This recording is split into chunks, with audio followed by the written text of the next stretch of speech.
In the first year of Cyrus, king of Persia, to fulfill the word of the Lord spoken through Jeremiah, the Lord stirred the spirit of Cyrus, king of Persia, to send a proclamation throughout his kingdom, and to put it in writing as follows.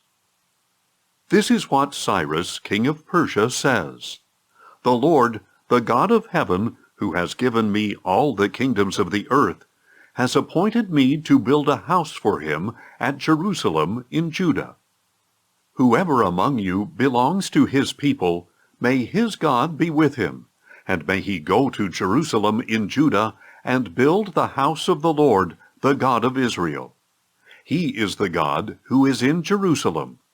And let every survivor, wherever he lives, be assisted by the men of that region, with silver, gold, goods, and livestock, along with a free-will offering for the house of God in Jerusalem. So the family heads of Judah and Benjamin, along with the priests and Levites, everyone whose spirit God had stirred, prepared to go up and rebuild the house of the Lord in Jerusalem. And all their neighbors supported them with articles of silver and gold, with goods and livestock, and with valuables, in addition to all their free will offerings. King Cyrus also brought out the articles belonging to the house of the Lord that Nebuchadnezzar had carried away from Jerusalem and placed in the temple of his gods. Cyrus, king of Persia, had them brought out by the hand of Mithredath the treasurer, who counted them out to Sheshbazzar, the prince of Judah. This was the inventory: 30 gold dishes, 1,000 silver dishes, 29 silver utensils, 30 gold bowls, 410 matching silver bowls, and 1,000 other articles. In all, there were 5,400 gold and silver articles. Sheshbazzar brought all these along when the exiles went up from Babylon to Jerusalem. Now these are the people of the province who came up from the captivity of the exiles, carried away to Babylon by Nebuchadnezzar its king.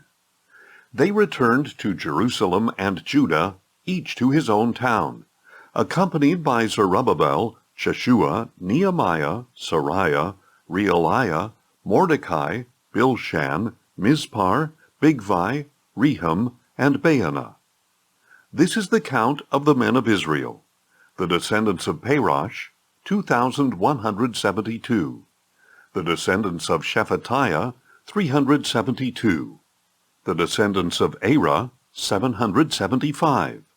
The descendants of Pahath-Moab, through the line of Jeshua and Joab, 2,812. The descendants of Elam, 1,254. The descendants of Zattu, 945. The descendants of Zakkai, 760. The descendants of Bani, 642. The descendants of Bebai, 623. The descendants of Azgad, 1,222. The descendants of Adonikam, 666. The descendants of Bigvai, 2,056. The descendants of Adin, 454. The descendants of Ater, through Hezekiah, 98. The descendants of Bezai, 323. The descendants of Jorah, 112. The descendants of Hashem, 223. The descendants of Gibbar, 95. The men of Bethlehem, 123. The men of Netophah, 56. The men of Anathoth, 128. The descendants of Asmaveth, 42. The men of Kiriath-Jearim, Kephirah, and Beeroth, 743. The men of Ramah and Geba, 621. The men of Michmash, 122. The men of Bethel and Ai, 223. The descendants of Nebo, 52.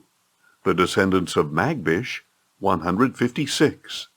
The descendants of the other Elam, 1,254. The descendants of Harim, 320.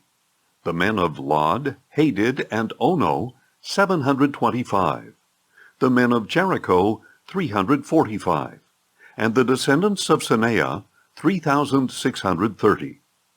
The priests, the descendants of Jediah, through the house of Jeshua, 973. The descendants of Immer, 1,052. The descendants of Pashur, 1,247. And the descendants of Harim, 1,017. The Levites, the descendants of Jeshua and Kadmiel, through the line of Hodaviah, 74. The singers, the descendants of Asaph, 128. The gatekeepers, the descendants of Shallum, the descendants of Ater, the descendants of Talmon, the descendants of Akub, the descendants of Hatita, and the descendants of Shobai, 139 in all. The temple servants, the descendants of Zihah, the descendants of Hasupha, the descendants of Tabaoth, the descendants of Keros, the descendants of Siaha, the descendants of Padon, the descendants of Lebanah, the descendants of Hagabah, the descendants of Akub, the descendants of Hagab, the descendants of Shalmai, the descendants of Hanan, the descendants of Giddel, the descendants of Gehar, the descendants of Reiah, the descendants of Rezin, the descendants of Negoda, the descendants of Gazam, the descendants of Uzzah, the descendants of Paseah, the descendants of Besai, the descendants of Asna, the descendants of Meunim, the descendants of Nephusim, the descendants of Bakbuk, the descendants of Hakupha, the descendants of Harher, the descendants of Basluth, the descendants of Mahida, the descendants of Harsha, the descendants of Barkos, the descendants of Sisera, the descendants of Tema, the descendants of Neziah, and the descendants of Hatipha. The descendants of the servants of Solomon, the descendants of Sotai, the descendants of Sophereth, the descendants of Peruda, the descendants of Jaela, the descendants of Darkon, the descendants of Giddel, the descendants of Shephatiah, the descendants of Hattil, the descendants of Pochereth Hazabaim, and the descendants of Amai. The temple servants and descendants of the servants of Solomon numbered 392 in all. The following came up from Tel Melah, Tel Harsha, Kerub, Adon, and Immer, but could not prove that their families were descended from Israel. The descendants of Deliah, the descendants of Tobiah, and the descendants of Nekoda, 652 in all. And from among the priests, the descendants of Hobiah, the descendants of Hakkoz, and the descendants of Barzillai, who had married a daughter of Barzillai the Gileadite, and was called by their name. These men searched for their family records, but they could not find them, and so were excluded from the priesthood as unclean. The governor ordered them not to eat the most holy things until there was a priest to consult the Urim and Thummim. The whole assembly numbered 42,360, in addition to their 7,337 men-servants and maidservants, as well as their 200 male and female singers. They had 736 horses, 245 mules, 435 camels, and 6,720 donkeys. When they arrived at the house of the Lord in Jerusalem, some of the heads of the families gave free will offerings to rebuild the house of God on its original site. According to their ability, they gave to the treasury for this work 61,000 derricks of gold, 5,000 minas of silver, and 100 priestly garments. So the priests, the Levites, the singers, the gatekeepers, and the temple servants, along with some of the people, settled in their own towns, and the rest of the Israelites settled in their towns. By the 7th month the Israelites had settled in their towns, and the people assembled as one man in Jerusalem. Then Jeshua, son of Jozadak, and his fellow priests, along with Zerubbabel, son of Shealtiel, and his associates, began to build the altar of the God of Israel, to sacrifice burnt offerings on it, as it is written in the law of Moses, the man of God. They set up the altar on its foundation, and sacrificed burnt offerings on it to the Lord, both the morning and evening burnt offerings, even though they feared the people of the land. They also celebrated the Feast of Tabernacles in accordance with what is written, and they offered burnt offerings daily based on the number prescribed for each day. After that, they presented the regular burnt offerings and those for new moons and for all the appointed sacred feasts of the Lord, as well as all the free will offerings brought to the Lord.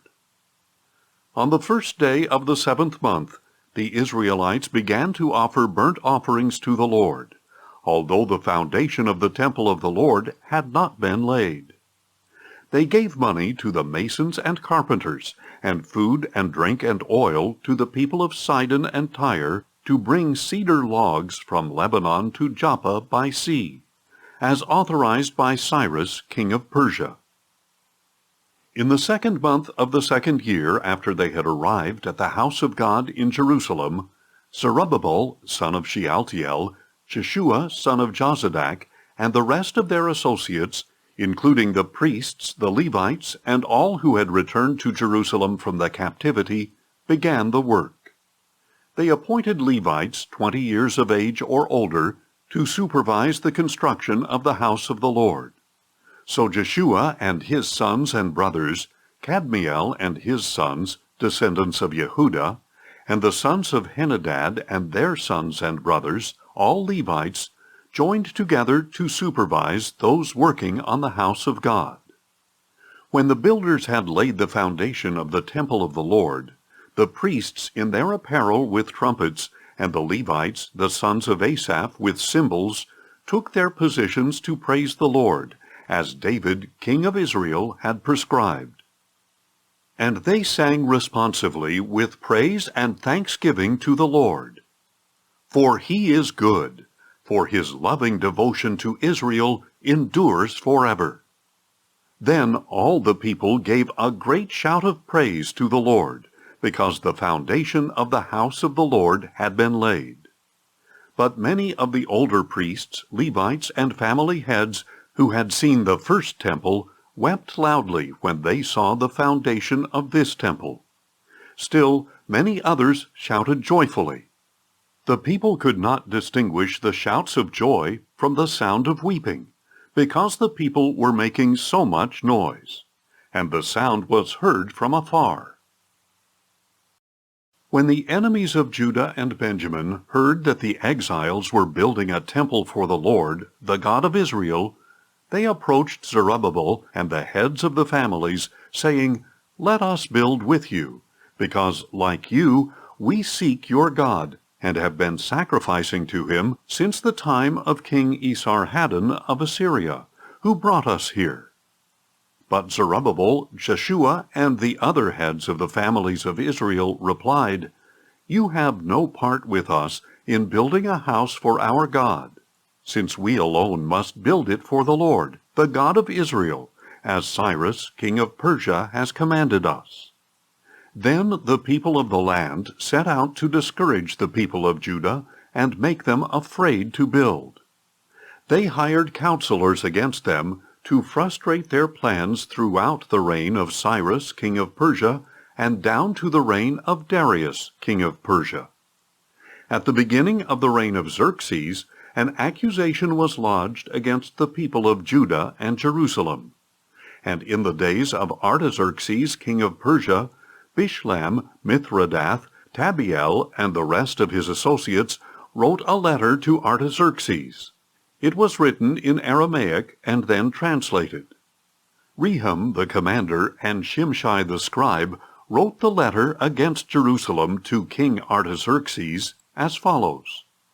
From Rehum the commander, Shimshai the scribe, and the rest of their associates, the judges and officials over Tripolis, Persia, Erech, and Babylon, the Elamites of Susa, and the rest of the peoples whom the great and honorable Ashurbanipal deported and settled in the cities of Samaria and elsewhere west of the Euphrates.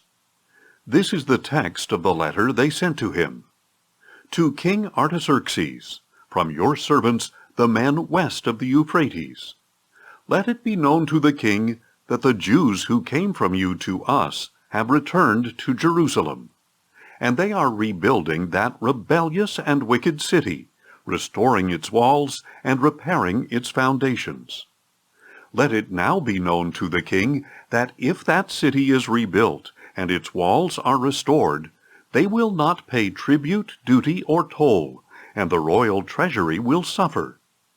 Now because we are in the service of the palace, and it is not fitting for us to allow the king to be dishonored, we have sent to inform the king that a search should be made of the record books of your fathers. In these books you will discover and verify that the city is a rebellious city, harmful to kings and provinces, inciting sedition from ancient times. That is why this city was destroyed. We advise the king that if this city is rebuilt and its walls are restored, you will have no dominion west of the Euphrates. Then the king sent this reply. To Rehum the commander, Shimshai the scribe, and the rest of your associates living in Samaria and elsewhere in the region west of the Euphrates, greetings. The letter you sent us has been translated and read in my presence. I issued a decree, and a search was conducted. It was discovered that this city has revolted against kings from ancient times, engaging in rebellion and sedition. And mighty kings have ruled over Jerusalem, and exercised authority over the whole region west of the Euphrates, and tribute, duty, and toll were paid to them. Now therefore issue an order for these men to stop, so that this city will not be rebuilt until I so order. See that you do not neglect this matter. Why allow this threat to increase and the royal interests to suffer?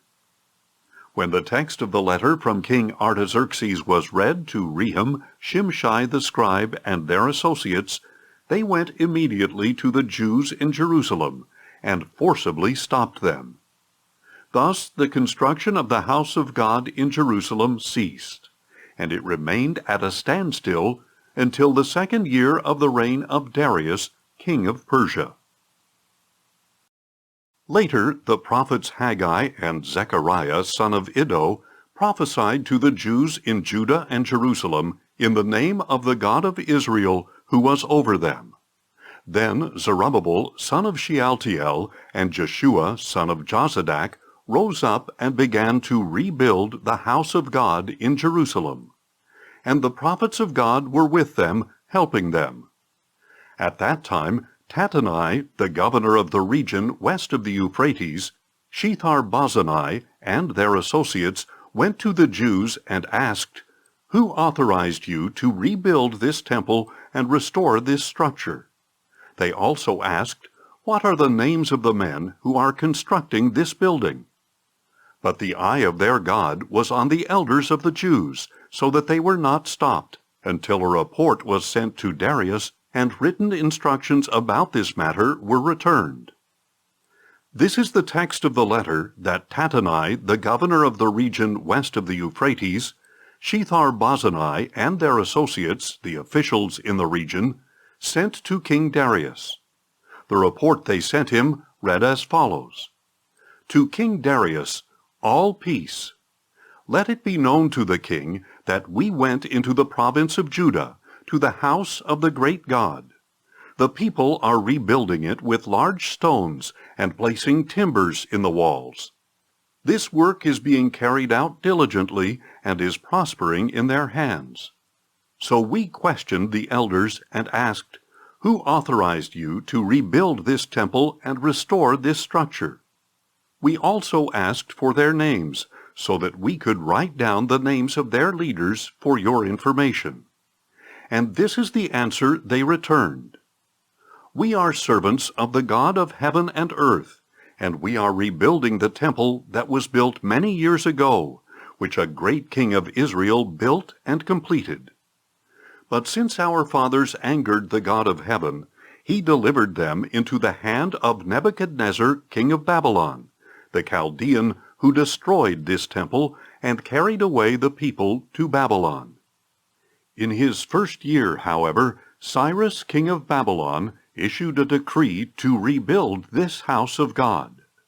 He also removed from the temple of Babylon the gold and silver articles belonging to the house of God, which Nebuchadnezzar had taken and carried there from the temple in Jerusalem. King Cyrus gave these articles to a man named Sheshbazzar, whom he appointed governor, and instructed, "Take these articles, put them in the temple in Jerusalem, and let the house of God be rebuilt on its original site." So this Sheshbazzar came and laid the foundation of the house of God in Jerusalem. And from that time until now it has been under construction, but it has not yet been completed. Now therefore, if it pleases the king, let a search be made of the royal archives in Babylon, to see if King Cyrus did indeed issue a decree to rebuild the house of God in Jerusalem. Then let the king send us his decision in this matter. Thus King Darius ordered a search of the archives stored in the treasury of Babylon. And a scroll was found in the fortress of Ecbatana, in the province of Media, with the following written on it: Memorandum. In the first year of King Cyrus, he issued a decree concerning the house of God in Jerusalem. Let the house be rebuilt as a place for offering sacrifices, and let its foundations be firmly laid. It is to be 60 cubits high and 60 cubits wide, with 3 layers of cut stones and 1 of timbers. The costs are to be paid from the royal treasury. Furthermore, the gold and silver articles of the house of God, which Nebuchadnezzar took from the temple in Jerusalem and carried to Babylon, must also be returned to the temple in Jerusalem and deposited in the house of God. Therefore Darius decreed, to Tattenai, governor of the region west of the Euphrates, Shethar-Bozenai, and your associates and officials in the region, you must stay away from that place. Leave this work on the house of God alone. Let the governor and elders of the Jews rebuild this house of God on its original site. I hereby decree what you must do for these elders of the Jews who are rebuilding this house of God. The cost is to be paid in full to these men from the royal treasury out of the taxes of the provinces west of the Euphrates, so that the work will not be hindered. Whatever is needed, young bulls, rams, and lambs for burnt offerings to the God of heaven, as well as wheat, salt, wine, and oil, as requested by the priests in Jerusalem, must be given to them daily without fail. Then they will be able to offer sacrifices of a sweet aroma to the God of heaven, and to pray for the lives of the king and his sons. I also decree that if any man interferes with this directive, a beam is to be torn from his house and raised up, and he is to be impaled on it. And his own house shall be made a pile of rubble for this offense. May God, who has caused his name to dwell there, overthrow any king or people who lifts a hand to alter this decree or to destroy this house of God in Jerusalem. I, Darius, have issued the decree. Let it be carried out with diligence. In response, Tattenai, the governor of the region west of the Euphrates, Shethar-Bozenai, and their associates, diligently carried out what King Darius had decreed. So the Jewish elders built and prospered through the prophesying of Haggai the prophet and Zechariah, son of Iddo. They finished building according to the command of the God of Israel and the decrees of Cyrus, Darius, and Artaxerxes, kings of Persia. And this temple was completed on the 3rd day of the month of Adar, in the 6th year of the reign of King Darius. Then the people of Israel, the priests, the Levites, and the rest of the exiles celebrated the dedication of the house of God with joy. For the dedication of the house of God, they offered 100 bulls, 200 rams, 400 lambs, and a sin offering for all Israel of 12 male goats, one for each tribe of Israel. They also appointed the priests by their divisions, and the Levites by their groups, to the service of God in Jerusalem, according to what is written in the book of Moses. On the 14th day of the first month, the exiles kept the Passover. All the priests and Levites had purified themselves and were ceremonially clean. And the Levites slaughtered the Passover lamb for all the exiles, for their priestly brothers, and for themselves. The Israelites who had returned from exile ate it, together with all who had separated themselves from the uncleanness of the peoples of the land, to seek the Lord, the God of Israel. For 7 days they kept the feast of unleavened bread with joy, because the Lord had made them joyful, and turned the heart of the king of Assyria toward them, to strengthen their hands in the work on the house of the God of Israel. Many years later, during the reign of Artaxerxes, king of Persia, Ezra, son of Seraiah, the son of Azariah, the son of Hilkiah, the son of Shallum, the son of Zadok, the son of Ahitub, the son of Amariah, the son of Azariah, the son of Meraioth, the son of Zerahiah, the son of Uzzi, the son of Bukki, the son of Abishua, the son of Phinehas, the son of Eleazar, the son of Aaron, the chief priest. This Ezra came up from Babylon. He was a scribe skilled in the law of Moses, which the Lord, the God of Israel, had given. The king had granted Ezra all his requests, for the hand of the Lord his God was upon him. So in the 7th year of King Artaxerxes, he went up to Jerusalem, with some of the Israelites, including priests, Levites, singers, gatekeepers, and temple servants. Ezra arrived in Jerusalem in the 5th month of the 7th year of the king. He had begun the journey from Babylon on the 1st day of the 1st month, and he arrived in Jerusalem on the 1st day of the 5th month, for the gracious hand of his God was upon him. For Ezra had set his heart to study the law of the Lord, to practice it, and to teach its statutes and ordinances in Israel. This is the text of the letter King Artaxerxes had given to Ezra the priest and scribe, an expert in the commandments and statutes of the Lord to Israel. Artaxerxes, king of kings, to Ezra the priest, the scribe of the law of the God of heaven, greetings. I hereby decree that any volunteers among the Israelites in my kingdom, including the priests and Levites, may go up with you to Jerusalem. You are sent by the king and his 7 counselors to evaluate Judah and Jerusalem according to the law of your God, which is in your hand. Moreover, you are to take with you the silver and gold that the king and his counselors have freely offered to the God of Israel, whose dwelling is in Jerusalem, together with all the silver and gold you may find in all the province of Babylon, as well as the free will offerings of the people and priests, to the house of their God in Jerusalem.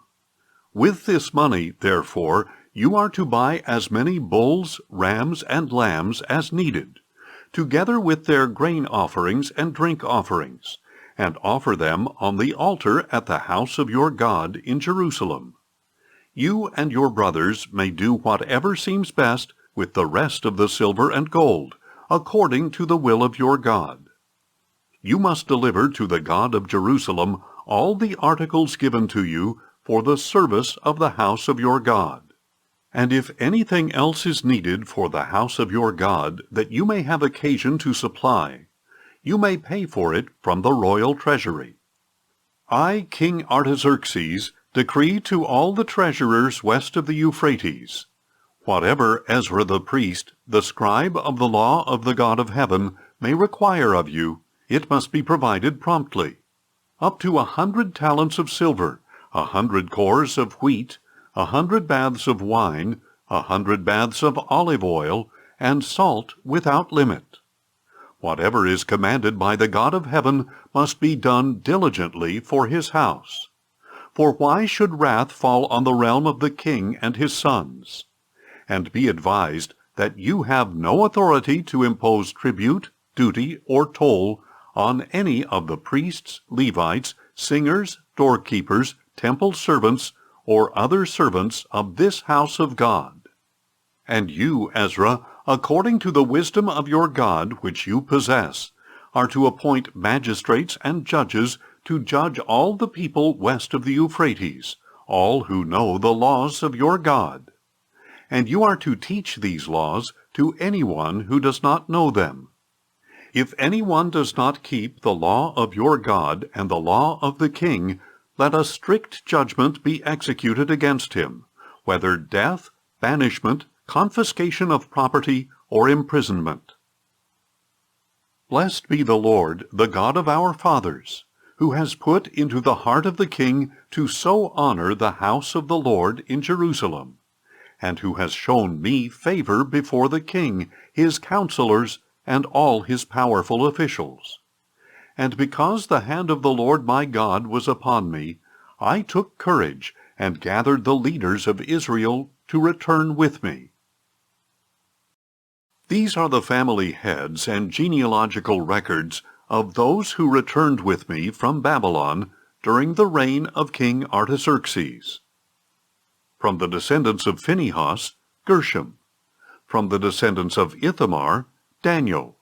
From the descendants of David, Hattush of the descendants of Shechaniah. From the descendants of Parosh, Zechariah, and with him were registered 150 men. From the descendants of Pahath-Moab, Eliehoenai, son of Zerahiah, and with him 200 men. From the descendants of Zattu, Shechaniah, son of Jahaziel, and with him 300 men. From the descendants of Adin, Ebed, son of Jonathan, and with him 50 men. From the descendants of Elam, Jeshiah, son of Athaliah, and with him 70 men. From the descendants of Shephatiah, Zebediah, son of Michael, and with him 80 men. From the descendants of Joab, Obadiah, son of Jehiel, and with him 218 men. From the descendants of Bani, Shelomith, son of Josaphiah, and with him 160 men. From the descendants of Bebai, Zechariah, son of Bebai, and with him 28 men. From the descendants of Azgad, Johanan, son of Hakatan, and with him 110 men. From the later descendants of Adonikam, these were their names: Eliphalet, Jael, and Shemaiah, and with them 60 men. And from the descendants of Bigvai, both Uthai and Zachar, and with them 70 men. Now I assembled these exiles at the canal that flows to Ahava, and we camped there 3 days. And when I searched among the people and priests, I found no Levites there. Then I summoned the leaders, Eliezer, Ariel, Shemaiah, Elnathan, Jarib, Elnathan, Nathan, Zechariah, and Meshullam, as well as the teachers Joiarib and Elnathan. And I sent them to Iddo, the leader at Casiphia, with a message for him and his kinsmen, the temple servants at Casiphia, that they should bring to us ministers for the house of our God. And since the gracious hand of our God was upon us, they brought us Sherebiah, a man of insight from the descendants of Bali, son of Levi, the son of Israel, along with his sons and brothers, 18 men.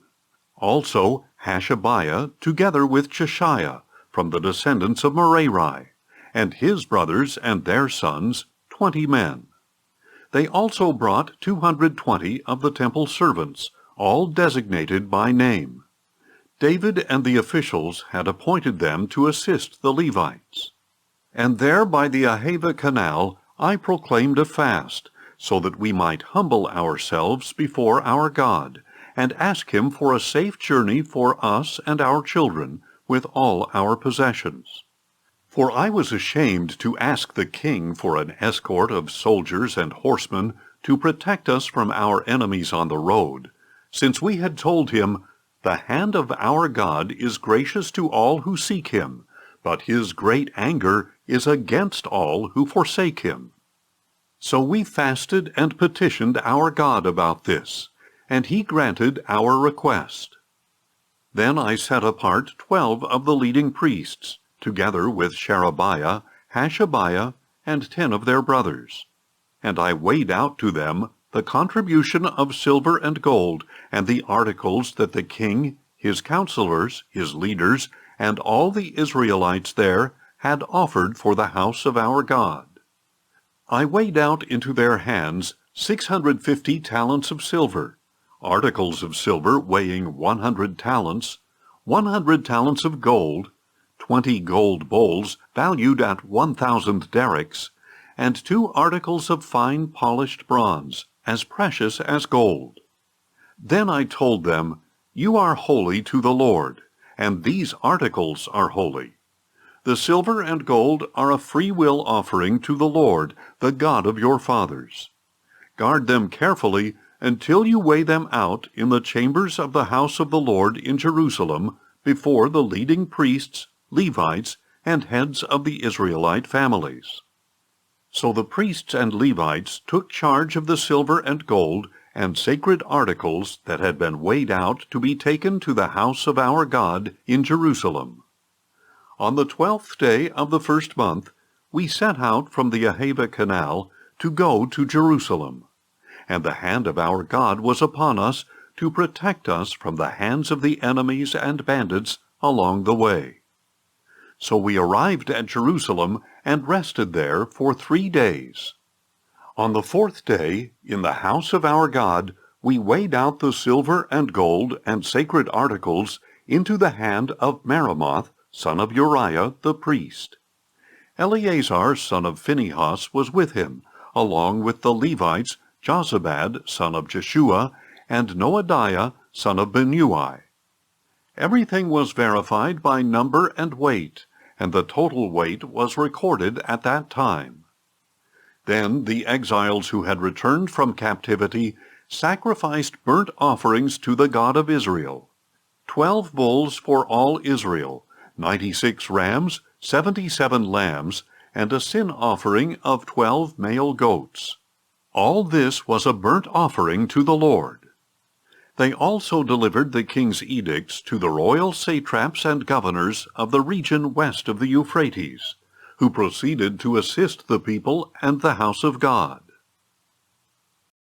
After these things had been accomplished, the leaders approached me and said, "The people of Israel, including the priests and Levites, have not kept themselves separate from the surrounding peoples, whose abominations are like those of the Canaanites, Hittites, Perizzites, Jebusites, Ammonites, Moabites, Egyptians, and Amorites. Indeed, the Israelites have taken some of their daughters as wives for themselves and their sons, so that the holy seed has been mixed with the people of the land. And the leaders and officials have taken the lead in this unfaithfulness." When I heard this report, I tore my tunic and cloak, pulled out some hair from my head and beard, and sat down in horror. Then everyone who trembled at the words of the God of Israel gathered around me because of the unfaithfulness of the exiles, while I sat there in horror until the evening offering. At the evening offering, I got up from my humiliation with my tunic and cloak torn, and I fell on my knees, spread out my hands to the Lord my God, and said, "O my God, I am ashamed and embarrassed to lift up my face to you, my God, because our iniquities are higher than our heads, and our guilt has reached the heavens. From the days of our fathers to this day, our guilt has been great. Because of our iniquities, we and our kings and priests have been delivered into the hands of the kings of the earth, and put to the sword and captivity, to pillage and humiliation, as we are this day. But now, for a brief moment, grace has come from the Lord our God to preserve for us a remnant and to give us a stake in his holy place. Even in our bondage, our God has given us new life and light to our eyes. Though we are slaves, our God has not forsaken us in our bondage, but he has extended to us grace in the sight of the kings of Persia, giving us new life to rebuild the house of our God and repair its ruins, and giving us a wall of protection in Judah and Jerusalem.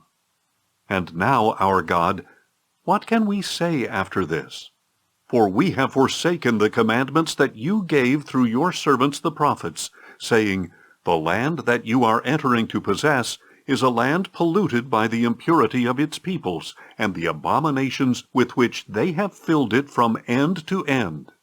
Now therefore, do not give your daughters in marriage to their sons, or take their daughters for your sons. Never seek their peace or prosperity, so that you may be strong, and may eat the good things of the land, leaving it as an inheritance to your sons forever. After all that has come upon us because of our evil deeds and our great guilt, though you, our God, have punished us less than our iniquities deserve, and have given us such a remnant as this, shall we again break your commandments and intermarry with the peoples who commit these abominations?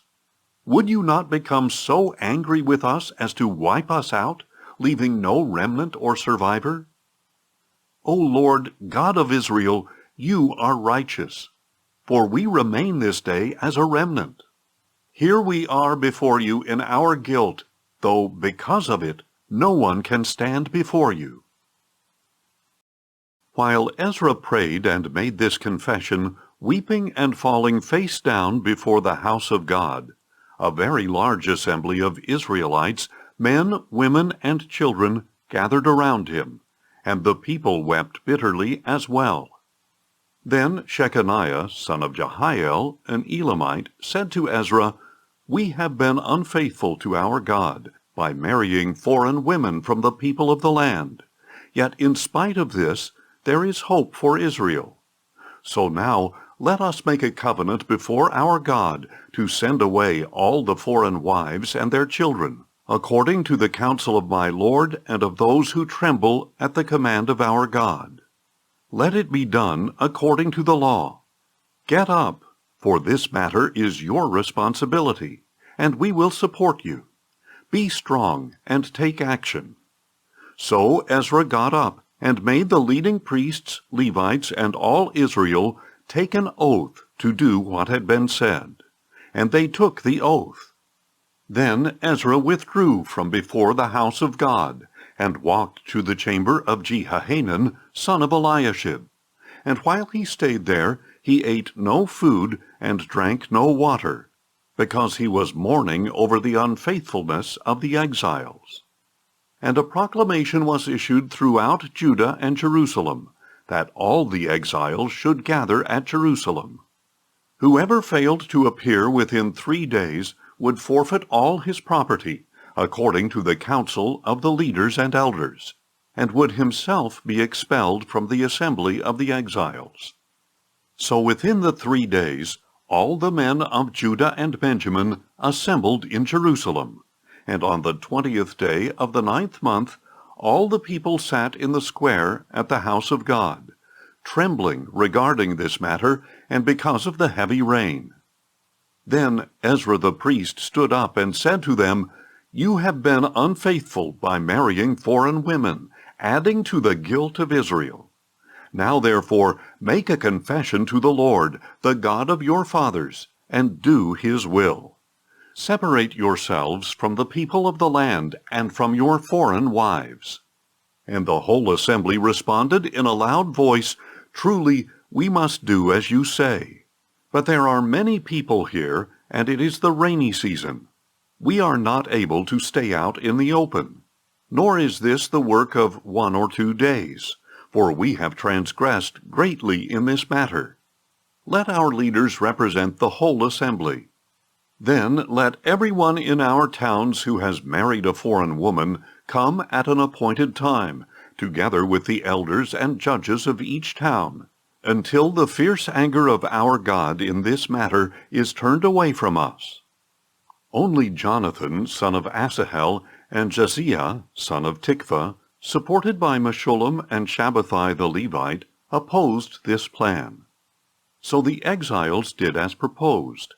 Ezra the priest selected men who were family heads, each of them identified by name, to represent their families. On the first day of the 10th month, they launched the investigation, and by the first day of the first month, they had dealt with all the men who had married foreign women. Among the descendants of the priests who had married foreign women were found these descendants of Jeshua, son of Josedek, and his brothers: Maaseiah, Eliezer, Jarib, and Gedaliah. They pledged to send their wives away, and for their guilt they presented a ram from the flock as a guilt offering. From the descendants of Immer, Hanani and Zebadiah. From the descendants of Harim, Maaseiah, Elijah, Shemaiah, Jehiel, and Uzziah. From the descendants of Pashur, Elioenai, Maaseiah, Ishmael, Nethanel, Jozabad, and Elisah. Among the Levites, Jozabad, Shimei, Kaliah, that is, Kalita, Pethahiah, Judah, and Eliezer. From the singers, Eliashib. From the gatekeepers, Shallum, Telem, and Uri. And among the other Israelites, from the descendants of Parosh, Ramiah, Isaiah, Malchijah, Mijamin, Eleazar, Malchijah, and Benaiah. From the descendants of Elam, Mattaniah, Zechariah, Jehiel, Abdi, Jeremoth, and Elijah. From the descendants of Zattu, Elioenai, Eliashib, Mattaniah, Jeremoth, Zabad, and Aziza. From the descendants of Bebai, Jehohanan, Hananiah, Zabbai, and Athli. From the descendants of Bani, Meshullam, Malach, Adiah, Jashub, Sheal, and Jeremoth. From the descendants of Pahath-Moab, Adnah, Kelal, Benaiah, Maaseiah, Mattaniah, Bezalel, Benui, and Manasseh. From the descendants of Harim, Eliezer, Ishijah, Malchijah, Shemaiah, Shimeon, Benjamin, Malach, and Shemariah. From the descendants of Hashem, Mattani, Mattatah, Zabad, Eliphalet, Jeremiah, Manasseh, and Shimei. From the descendants of Bani, Maadai, Amram, Uel, Benaiah, Pedaiah, Kelui, Vaniah, Meremoth, Eliashib, Mattaniah, Mattani, and Jeyasu. From the descendants of Binui, Shimei, Shelemiah, Nathan, Adiah, Machnadabai, Sheshai, Sherai, Azarel, Shelemiah, Shemariah, Shallum, Amariah, and Joseph. And from the descendants of Nebo, Jael, Mattathiah, Zabad, Zabina, Jaddai, Joel, and Benaiah. All these men had married foreign women, and some of them had children by these wives.